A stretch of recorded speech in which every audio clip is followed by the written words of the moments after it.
시편은 노래입니다. 그런데 참 여기에는 엄청난 내용들이 참 많이 담겨 있습니다. 하나님이 그의 백성들을 변함없이 사랑하시는 것에 대한 그 약속에 대한 하나님의 백성들의 반응이 여기 담겨 있는데요. 그런데 참 많은 상황 속에서 여러 가지 상황 속에서 있는 그 반응들이 있기 때문에 참 우리의 삶을 지금도 잘 대변해 주고 있는 말씀들이라는 거죠. 그래서 제가 좀 부탁드리기로는 하루를 시작할 때 상참을 할 때 하나님께 아뢰을 때 이 시편 말씀 한 장씩 읽고 한 편씩 읽고 또 기도를 하면 어떨까라는 생각이 듭니다. 제가 권장드리니까 꼭 한번 그렇게 해보시면 엄청난 커다란 은혜가 있을 것입니다. 오늘 이 시편 또 34편 말씀을 통해서 여러분에게 특히 평안교구 헌신예배이기 때문에 평안교구 식구들에게 커다란 특별한 은혜가 있기를 주의 이름으로 축원합니다. 여러분 시편 우리 34편에 오늘 본문으로는 안 잡았는데 19절에 보면 이런 말씀이 있어요. 같이 한번 좀 읽어볼까요? 시작. 의인은 고난이 많으나 여호와께서 그의 모든 고난에서 건지시는도다. 질문을 드릴게요. 의인은 고난이 많죠? 제가 물어보면 대답을 안 하시니까 그 옆에 앉아 있는 그 영광스러운 분에게 한번 물어봐 주십시오. 의인은 고난이 많죠? 이렇게 물어봐 주시겠습니까?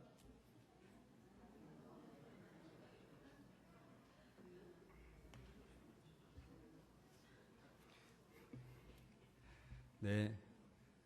그렇다고 대답하시던가요? 고개를 절레절레 흔드시는 분도 긍정은 하고 싶은데 몸이 반대를 하고 있는 고난은 싫어 뭐 이렇게 말씀하시는 것 같습니다. 지난주에 제가 어떤 분과 이야기를 나누면서 고린도전서 10장 13절 말씀을 나눴는데 사람이 감당할 시험 받기는 너희가 당할 것이 없나니 오직 하나님은 미쁘사 너희가 감당하지 못할 시험 당함을 허락하지 아니하시고 시험 당할 즈음에 또한 피할 길을 내사 너희로 능히 감당하게 하시느니라. 참 은혜스러운 말씀이긴 한데요. 우리에게 감당할 시험이 늘 있다는 거예요. 부담이 될 수 있습니다. 제가 이 말씀을 나누다가 그분이 저한테 그러더라고요. 목사님, 저는 믿음이 없나 봐요. 감당할 믿음이 없나 봐요. 지금 편안해요. 이렇게 말씀하시는데 제 마음에 한 이중적인 마음이 들더라고요. 또 그분 나름대로의 고난을 또 주시는데 그분이 그것을 잘 또 이기고 있구나라고 하는 말로 또 들리더라고요.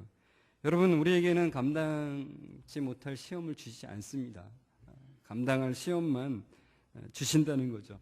오늘 시편 34편을 지은 다윗도 그렇습니다. 하나님은 다윗에게도 감당하지 못할 시험을 허락하지 않으십니다. 감당할 고난을 시험을 계속 그에게 주시고 계시는 거죠. 지난주에 이어서 우리가 다윗의 고난에 대해서 조금 더 같이 살펴보는데 그의 고난이 바로 이 사울 왕을 피해서 도망다닌 그 자기를 죽이려고 그냥 보통 죽이려고 하는 것도 아니고 작정을 하고 군사들을 다 일으켜서 추적을 하는데 너무나 힘든 거죠. 그러니까 감당할 시험 외에는 주시지 않는다고 했는데 우리가 그 시험 당할 때는 내가 이거 감당 못할 것 같은 게 우리의 심정 아닙니까? 그러니까 다윗도 너무 감당하기 힘든 거죠. 아무리 해도 도망가도 또 쫓아오는 이 사울왕. 어떻게 할까? 그래서 나름대로 머리를 쓰는 겁니다. 그래서 다윗이 결정을 하는 거예요. 이스라엘의 적국으로 도망가자.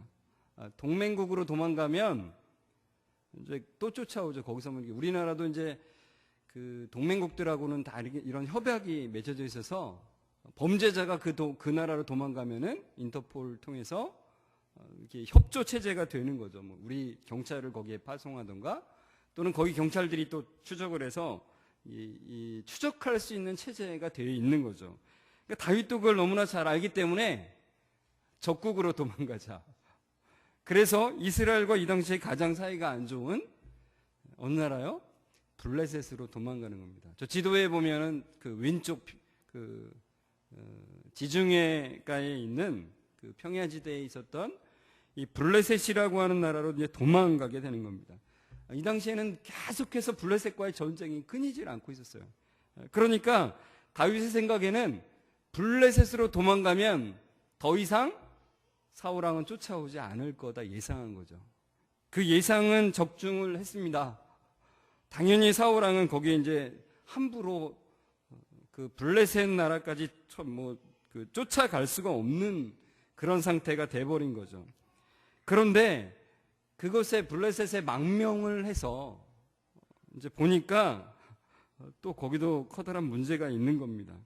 국경을 넘어서 이제 블레셋에 망명을 해서 저 지도의 왼쪽 약간 위쪽에 보면 화살표들이 있는 이 부분에 이 가드라고 하는 곳으로 이제 가서 블레셋의 그 가드 왕 아기스에게 이제 도움을 청하게 됩니다. 그런데 최후의 보루로 생각했던 그곳에서도 또 죽을 위험에 이제 처하게 되는 거죠. 그 사건이 바로 이 시편 34편의 배경이 된 사무엘상 21장에 이 사건이 나옵니다. 우리 같이 교독을 좀 해볼까요? 제가 먼저 읽겠습니다.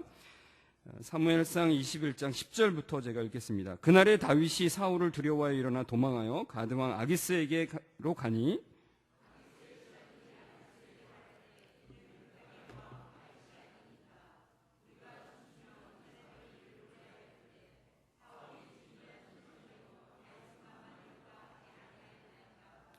다윗이 이 말을 그의 마음에 두고 가드왕 아기스를 심히 두려워하여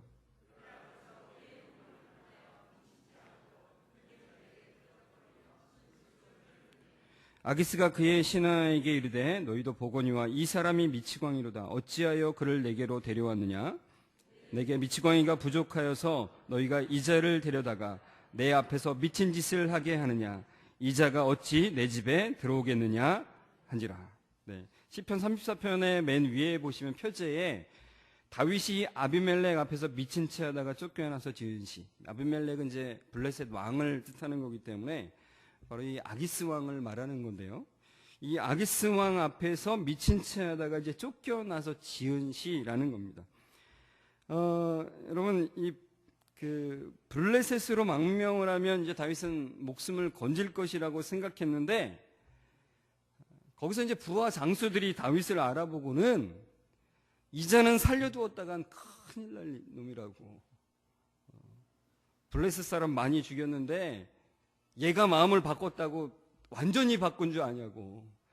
얘는 분명히 다시 배반해서 왕을 죽일 겁니다. 뭐 이런 식의 얘기를 하는 거죠. 그러니 아기스 왕이 어떤 마음을 품겠습니까? 아, 그러네. 이놈이 잠깐 마음을 바꿔서 뭐 사울 왕을 배반했다고 나를 찾아왔다고 하는데, 야, 내가 이놈 살려줬다가는 나중에 내가 분명히 칼을 맞을지 몰라. 이렇게 생각을 하지 않겠습니까? 다윗이 그걸 느끼는 겁니다. 살기가 지금 여기서 가만히 있다가는 그냥 처참한 죽음, 뭐 사람들이 보통 말하기는 개죽음이라고 하죠. 개죽음 당하겠구나. 이런 생각이 드는 거죠. 근데 이 순간에 다윗이 기지를 발휘해서 미친 척을 한 겁니다. 그래서 어떤 행동을 하냐면 문짝을 괜히 막 이렇게 긁는 거예요. 한번 상상을 한번 해보십시오. 다윗이 멀쩡했다가 갑자기 문에 이렇게 탁 가서 탁 붙더니 벽을 이렇게 긁으면서 미친 짓을 하기 시작하는 거죠. 그리고는 또 무슨 일을 하냐면 침을 질질 흘리는 겁니다. 그러니까 수염에 이렇게 침이 막 질질 흘러내리는 겁니다. 그러니까 그걸 본 아기스 왕이 야, 우리나라에 미친놈이 없어서 저런 미친놈을 데리고 왔냐.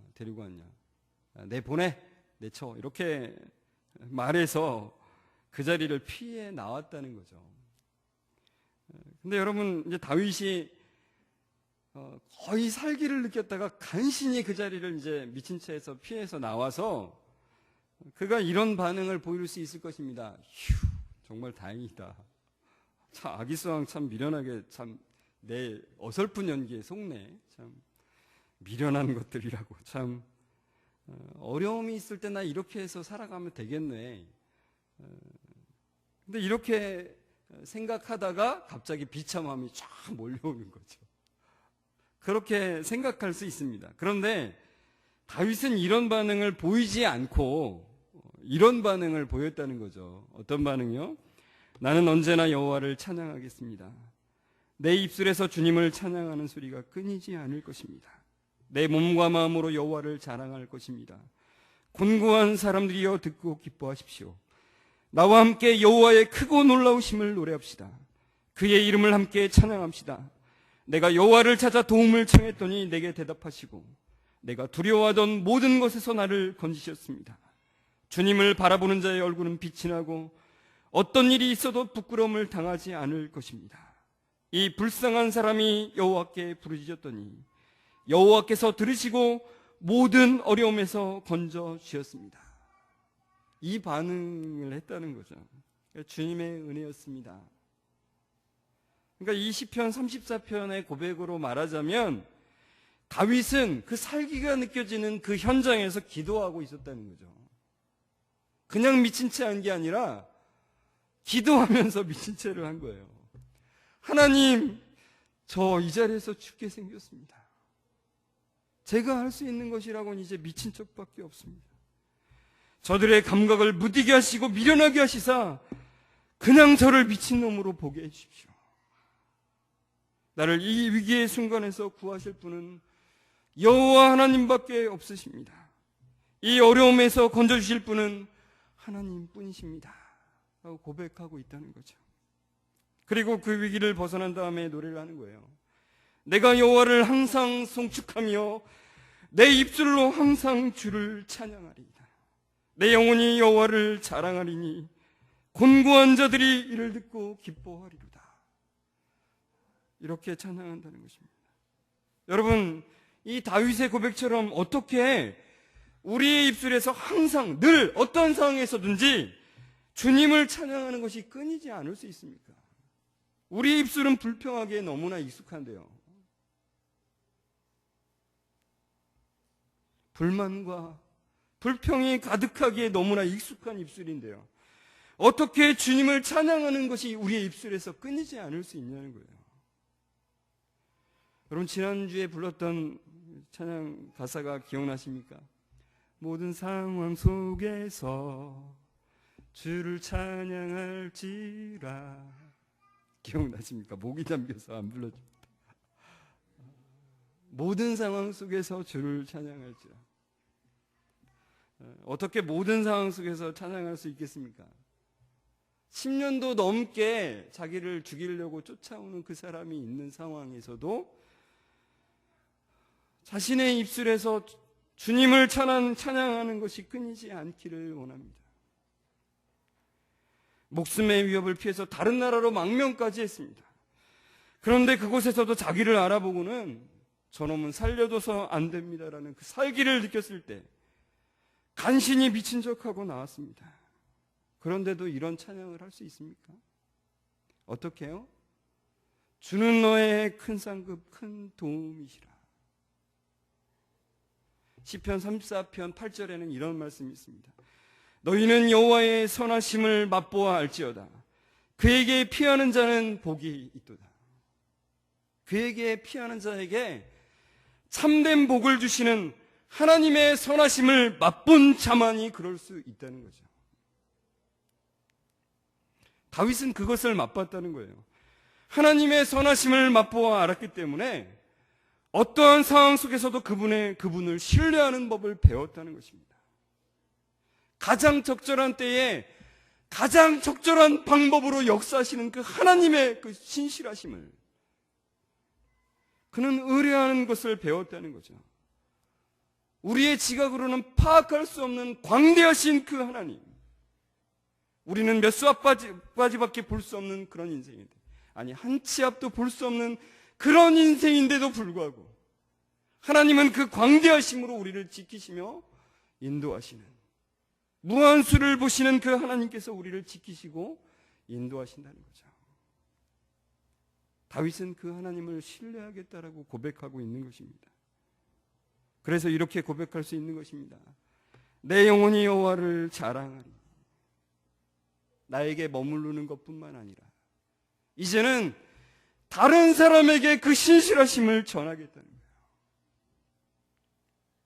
그래서 나도 곤고한 자이지만 함께 곤고함을 느끼는 그 모든 사람들이 그것을 듣고 소망을 품고 기뻐할 것이라고 고백하는 거예요. 나와 함께 여호와의 광대하심을 찬양하자라고 고백하는 것입니다. 우리는 너무 작은 것만 보지만 하나님은 너무나 크셔서 모든 것을 보시는 그 하나님을 함께 찬양하며 높이자고 그렇게 말하는 거죠. 이렇게 여호와 하나님을 자랑하고 높이며 나아가는 것입니다. 여러분, 우리는 예상치 못한 일이 생기면 정말 두렵습니다. 언제 끝날지도 모르는 일이 막막함이 있으면 두렵습니다.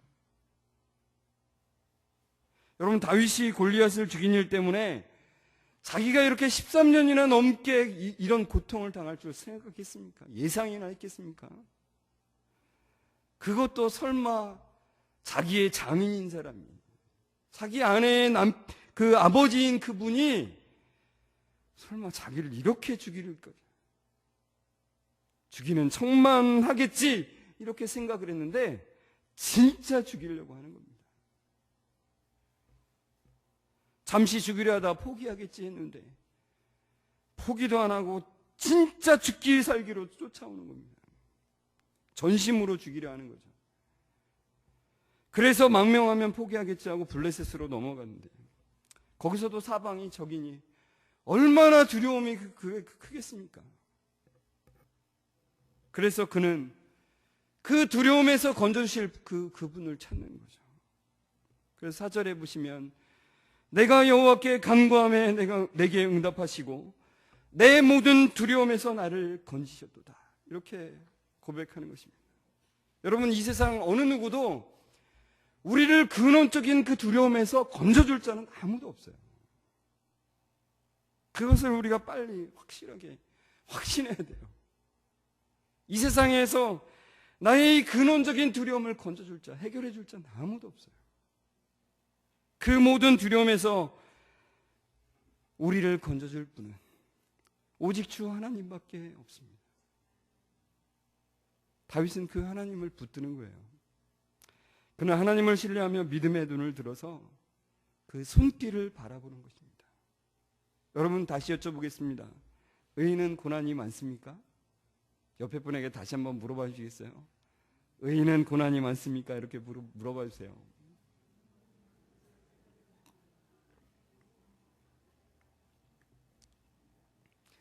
빌립보서 1장 29절에 이런 말씀이 있습니다. 같이 한번 읽어볼까요? 시작. 그리스도를 위하여 너에게 은혜를 주신 것은 다만 그를 믿을 뿐 아니라 또한 그를 위하여 고난도 받게 하려 하심이라. 바울서 시에는 고난에 대한 얘기가 참 많이 나옵니다. 왜냐하면 바울이 고난을 참 많이 받았거든요. 믿음을 선물로 주시는 것도 있지만 그와 동시에 하나님께서 그에게 고난도 주셨대요. 믿음을 가지고 살 때 바로 고난이, 어려움이 온다는 거죠. 믿음과 함께 오는 것, 고난. 그런데 우리는 그러잖아요. 하나님, 첫 번째 것만 주시고 두 번째 것은 주지 마십시오. 그렇게 우리는 사실 바라죠. 그러나 여러분, 하나님께서 믿음과 함께 주시는 이 고난을 피하라고만 한다면 믿음에는 커다란 손해가 있다는 것입니다. 믿음이 자라가지 않는 것들이 있다는 거죠. 그리스도인들에게는 의미 없는 고난이 없습니다. 고난을 주신 것은 내가 의지할 분은 하나님밖에 없습니다라는 그 진정한 고백에 이르게 하신다는 거죠. 하나님, 나는 은혜를 받은 자입니다. 만 가지 은혜를 받은 자입니다. 갚을 수 없는 그 은혜를 받은 자입니다라는 그 진정한 고백으로 살아가게 하기 위해서 믿음과 함께 고난을 허락하신다는 것입니다. 여러분, 우리는 고난 중에 기뻐할 수 있는 이유가 있는데요. 첫 번째는 그 이유가 상이 있다는 것입니다. 누가복음 6장 22절 23절에 인자로 말미암아 사람들이 너희를 미워하고 멀리하고 욕하고 너희의 이름을 악하다 하여 버릴 때에는 너희에게 복이 있도다. 복이 있답니다. 그날에 기뻐하고 뛰놀라고. 그냥 기뻐하는 정도가 아니라 어떻게 해요? 대답해 보십시오. 어떻게 해요? 뛰놀라고 했습니다. 뛰놀라. 너무 이상한 표현인 것 같은데 뛰놀랍니다. 하늘에서 너희 상이 큽니다. 그들의 조상들이 선지자들의 이와 같이 하였느니라. 베드로전서 4장 13절은 같이 읽을까요? 시작. 오히려 너희가 그리스도의 고난에 참여하는 것으로 즐거워하라. 이는 그의 영광을 나타내실 때에 너희로 즐거워하고 기뻐하게 하려 합니다. 진정한 그날에 큰 기쁨을 누리게 합니다. 그것에 이르게 한다는 것입니다. 두 번째는요, 믿음은 고난은 우리의 믿음을 연단해서 말할 수 없는 기쁨과 확신을 준다는 거죠. 사도행전 5장 41절 말씀입니다. 같이 읽겠습니다. 시작. 사도들은 그의 이름을 위하여 능력받는 일에 합당한 자로 여기심을 기뻐하면서 공회 앞을 떠나니라. 이 상황은 그들이 예수님을 전한다는 이유로 붙잡혀서 매맞고 풀려난 상황입니다. 매맞은 다음에 어떻게 해요? 기뻐하였더라는 거예요. 기뻐하였더라. 야, 우리가 예수님 때문에 매를 맞았다. 야. 근데 제가 가만히 생각해 보니까 이 중에서 베드로가 제일 기뻤을 것 같아요. 자기 살자고 예수님 3번 부인했잖아요. 그랬던 내가 이제는 예수님 때문에 매를 맞는 자리에까지 왔구나라는 거죠. 얼마나 기쁘냐 이거예요, 이게.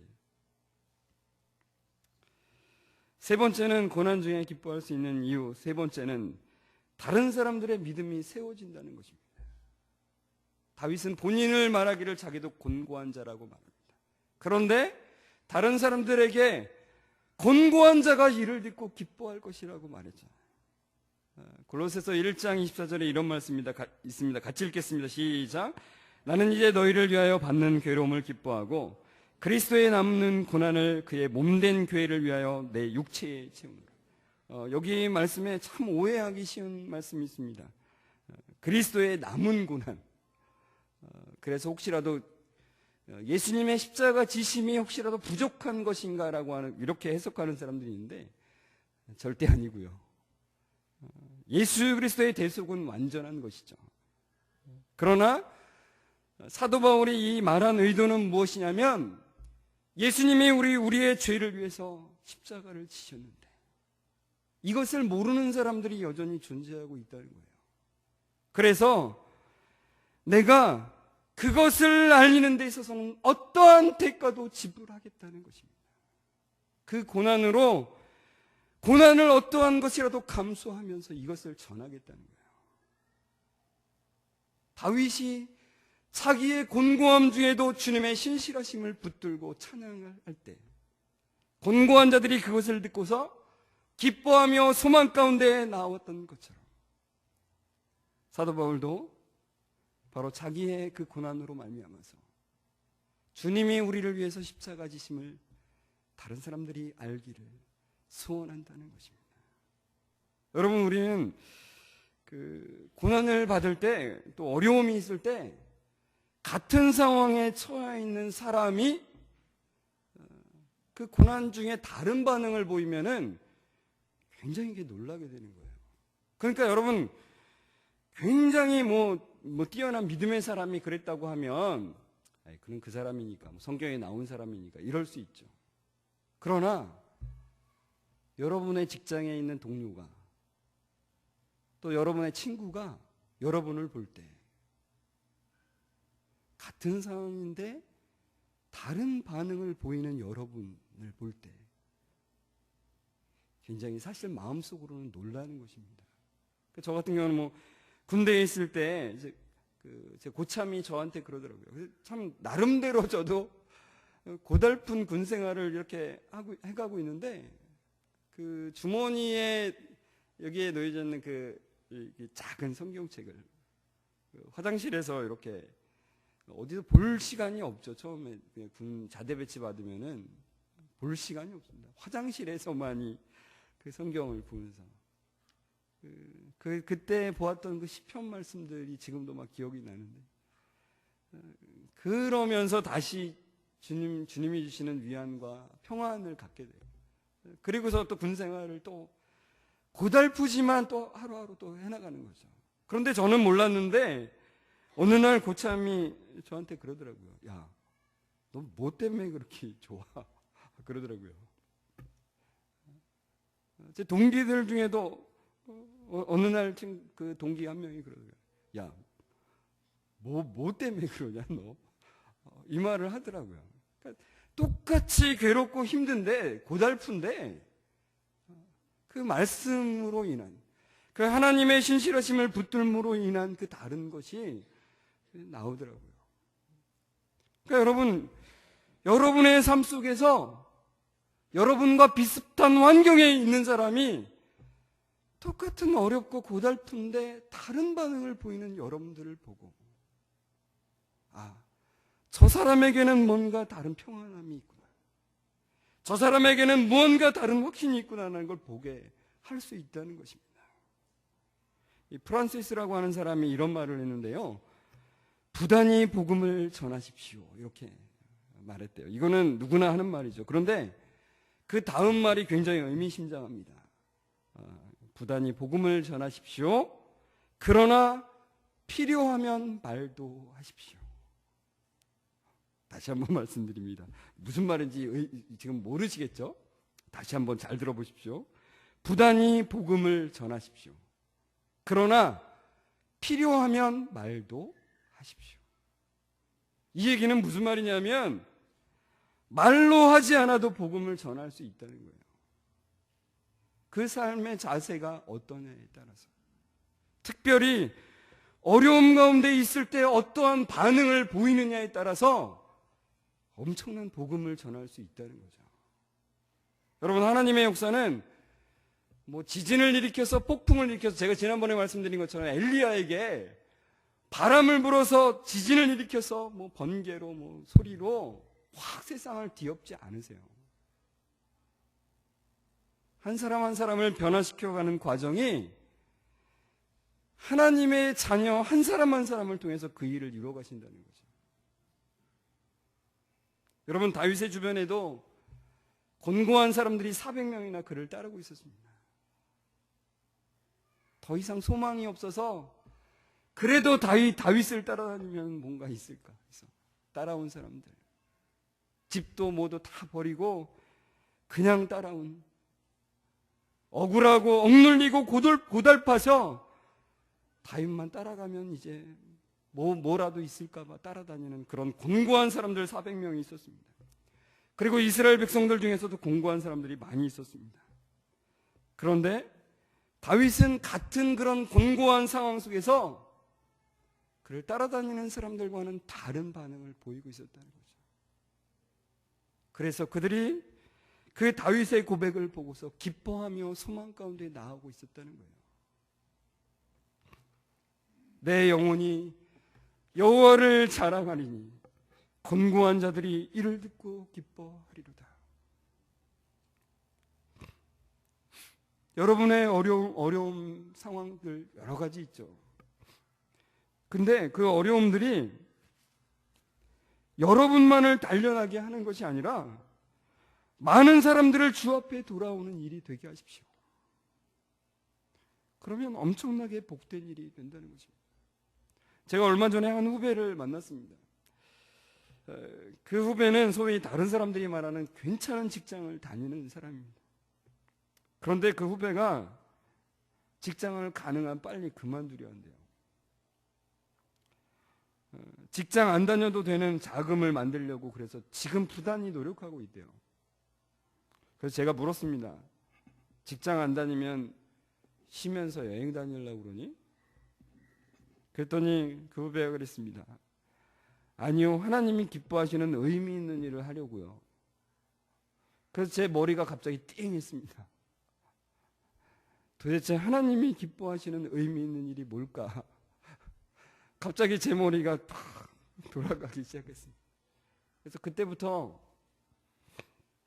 그 후배랑 하나님이 기뻐하시는 의미 있는 일에 대해서 이야기를 나눴습니다. 여러분, 우리는 우리가 다니고 있는 직장이 하나님께는 별로 의미 없다라고 생각할 때가 종종 있어요. 그냥 월급을 위한 그런 직장, 생계를 위해서 어쩔 수 없이 다녀야만 되는 의미 없는 것이라고. 하나님께는, 나한테는 굉장히 의미 있는데 하나님께는 굉장히 의미 없는 것이라고 생각할 때가 종종 있어요. 여러분, 직장생활 참 어렵습니다. 윗사람의 비유를 맞추면서 직장생활 해야 되죠. 요즘에 제가 신방하면서 많은 분들에게 얘기를 듣는데, 요즘에는 아랫사람의 비유를 맞추기가 너무 어렵대요. 그래서 위아래로 비유 맞추는 자 힘든 직장, 때로는 불합리한 것을 요구받습니다. 때로는 정직하지 못한 것을 요구받습니다. 때로는 매여 있는 것 같고, 때로는 답답하게 그곳이 느껴지기도 합니다. 그러나 하나님께서는 우리에게 그곳에서 가장 의미 있는 일을 하라고 하시는 거예요. 여러분, 같은 상황에 있는 사람이 단순히 월급만을 위해서 일하지 않는다면, 그리고 생명을 전하기 위해서 그곳에 있다면, 그것 자체가 그들에게는 커다란 울림이 된다는 것입니다. 같이 힘든 것을 겪고 있는 그 사람이 다른 사람과는 다르게 평안을 누리고 있다면, 그것은 그들에게는 알 수 없는 그 마음의 울림이 된다는 거예요. 불합리하고 정직하지 못한 것을 요구받을 때 다른 사람들과는 다르게 믿음의 선택을 한다면, 그것은 그들의 마음을 뒤흔드는 기폭제가 된다는 것입니다. 여러분이 그 일을 하고 있다면 하나님께서 기뻐하시는 가장 의미 있는 일을 하고 계신 거예요. 그 어려움들을 통해서 사람들이 주님을 바라보고 기뻐하게 할 수 있는 그 길로 인도하는 길이라는 것입니다. 그것이 가장 커다란 전도의 길이라는 것입니다. 여러분의 모든 상황 속에서 다윗이 고백한 내 영혼이 여호와를 자랑하리니 곤고한 자들이 이를 듣고 기뻐하리로다.